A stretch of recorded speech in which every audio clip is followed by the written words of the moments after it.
तो अब पाल वंश हो गया, और पाल वंश में कोई कंफ्यूजन भी नहीं है। अब पाल वंश के, क्योंकि ये त्रिपक्षीय युद्ध में तीन राजवंश भाग रहे थे, पाल, गुर्जर और राजपूत।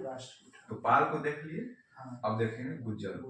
देखिए, गुज्जर शब्द को लेकर बहुत ज्यादा कंफ्यूजन बना हुआ है आज के दौर में। गुज्जर शब्द एक जो है स्टेटस, खासकर दिल्ली हरियाणा क्षेत्र में रहेंगे तो वहाँ एक स्टेटस सिंबल है। गुज्जर मतलब राजपूत। लेकिन इतिहासकार अलग, क्योंकि इतिहासकार साक्ष्य पे जाते हैं। तो जब ये होल अभिलेख का मतलब उन्होंने ट्रांसलेट किया, अनुवाद किया, तो देखा कि गुज्जर का मतलब जो है ना, वहाँ पे गुज्जर वर्ड है, और गुज्जर मतलब जाति है, और ये जाति ऐसा जाति है जो बकरी चराता है। अभी बोल दीजिए तो लड़ाई झगड़ा हो जाएगा। और दूसरा जो चंदवरदाई है, वो भी गुज्जर शब्द का मतलब बताता है, और उसके मतलब है, गुज्जर का मतलब है कि यहाँ जो है राजपूत से है, चंदवरदाई का।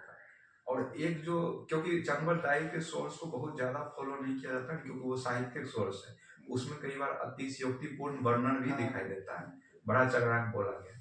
और जो एक महत्वपूर्ण स्रोत है वो है ग्वालियर का अभिलेख। ग्वालियर का अभिलेख में भी गुज्जर का चर्चा आया है, और लेकिन उसमें उसको मलेच्छों का शासक कहा गया है। और इस सब ओवरऑल को जब इतिहासकार कलेक्ट करता है तो ये देखता है कि हरिवंश नाम का कोई व्यक्ति था जो गुज्जर वंश के संस्थापक माने जाते हैं। लेकिन इस वंश के जो वास्तविक संस्थापक थे वो नागभट्ट थे, और नागभट्ट काफी कैपेबल रूलर थे। उसके समय त्रिपक्षीय युद्ध नहीं हुआ था, लेकिन ये अपने साम्राज्य के विस्तारीकरण, मजबूतीकरण और प्रशासनिक क्षेत्र पे बहुत ज्यादा ध्यान दिया, इसलिए इसको वास्तविक शासक के रूप में देखा जाता है। इसके जो दूसरे मतलब संस्थापक थे वो वत्सराज थे। वत्सराज का चर्चा किया था। वत्सराज बहुत ही कैपेबल रूलर थे, और ये त्रिपक्षीय युद्ध में भाग लिए थे, और भाग लेने के बाद किसको हराए थे? धर्मपाल को हराए थे। धर्मपाल को हराए थे, लेकिन ये पराजित किससे हो गए? ये ध्रुव से पराजित हुए थे। ध्रुव कहाँ थे? राष्ट्रकूट। ये सब साथ साथ ही याद करते जाना है। तो वत्सराज क्या थे? कैपेबल थे, तभी तो वहां पे भाग लिए।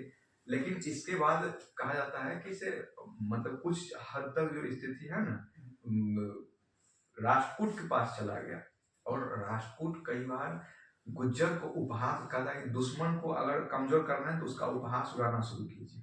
वो चीज को राष्ट्रकूट बहुत अच्छे से फॉलो किया। कहा राष्ट्रकूट एक यज्ञ किया दंती दुर्ग के बाद, जो वहां राजा था वो यज्ञ किया, और यज्ञ करने के दौरान वहां जो मंदिर बना था, मंदिर पे जो शासक था उसका मूर्ति बना के लगाया, और वो मूर्ति के रूप में जो मतलब गुज्जर प्रतिहार था, गुज्जर के शासक को द्वारपाल बनाया गया। मतलब इंसल्ट। अब देखते हैं, अब इस इंसल्ट से लड़ाई होगा। तो वत्सराज का मृत्यु हो गया। नागभट्ट को जैसे ही पता चला कि से वहां का शासक कमजोर है, राष्ट्रकूटों को पता चला, तो नागभट्ट को आकर के पटखनी दिया, और नागभट्ट को फिर से त्रिपक्षीय युद्ध में पराजित कर दिया। और एक तरह से बोल सकते हैं कि पूरी तरीके से जो सत्ता है ना वो राष्ट्रकूट के हाथ में चला गया, त्रिपक्षीय का। अब यहाँ पर जो एक सबसे इंपॉर्टेंट शासक आता है, मिहिर भोज का नाम सुने होंगे। मिहिर भोज इतना इंपॉर्टेंट, ये महाराजा धीराज, परम भट्टारक, परम परमेश्वर का उपाधि, इतना भारी भरकम उपाधि। अब इतना भारी भरकम उपाधि धारण करने में मतलब इसमें कोई तो कारण रहा होगा। ये जो राष्ट्रकूट का शासक था ना, कृष्ण द्वितीय, उसको घर जाके पराजित किया कि तुम्हारा इतना हिम्मत कैसे हो गया, हमारे बाबूजी को तू यहाँ पे द्वारपाल बना दिया है, ऐसा नहीं चलेगा। तो महिर भोज पराजित किया। देखिए, इसको हम धीरे धीरे बता रहे कि क्योंकि इसमें इतना ही सब फैक्ट जानकारी रखनी भी जरूरी है, बहुत ज्यादा उधर उधर जाने की जरूरत नहीं। एक जो आया इसके बाद जो शासक आया, महेंद्र पाल था। अब देखिए, इसमें भी पाल लगना शुरू गया, इसका मतलब पाल वंश का नहीं था, ये गुज्जर का ही है। महेंद्र पाल यहाँ पे इसका नाम है। महेंद्र पाल के दौरान में जो सबसे चीज विकास हुआ, ये लड़ाई झगड़ा में कम भाग लेता था, सबसे जो चीज विकास हो, साहित्यिक विकास हो। यूपीएससी पूछा हुआ है कि कर्पूर मंजरी को किसने लिखा है, तो राइटर है राजशेखर। राजशेखर इसी दरबारी कवि था। आप सोच सकते हैं कितना बड़ा मतलब ये कवि था। इसके द्वारा 7-8 साहित्य लिखा गया, जिसका अनुवाद आज के दौर में भी लोग करके पढ़ते थे, आश्चर्यचकित हो। कर्पूर मंजरी, काव्य मीमांसा, बाल रामायण, बाल भारत और मतलब 7 ग्रंथ है इसका, 4 हमें याद है, 3 देख लीजिएगा। तो ये 4 ग्रंथ याद ही रहना। अमन यूपीएससी पूछा है काव्य मीमांसा किसने लिखा है, राजशेखर। अब ये भी पूछ सकता है कि राजशेखर किसके दरबारी कवि थे, क्योंकि जब टच किया है तो उससे आगे की चीज है। तो महेंद्र पाल याद रखना है, और महेंद्र पाल ना दे तो गुज्जर दे सकता है कि गुज्जर दरबारी कवि, क्योंकि उसका चकमा देना तो उसका काम है। तो महेंद्र पाल यहाँ का इम्पोर्टेंट रूलर हुआ है।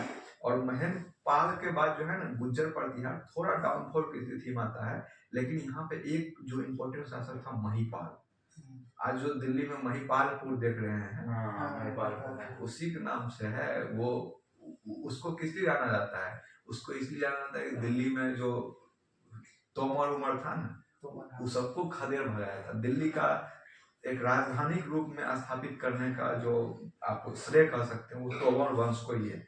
ये भी क्वेश्चन पूछा गया है कि दिल्ली को स्थापित किसने किया है, तो तोमर ने किया। तोमर उमर को खदेड़ दिया पूरा, और अपने राज्य कहा जाता है उस समय दिल्ली जो है थोड़ा सुखाड़ से ग्रसित रहता था।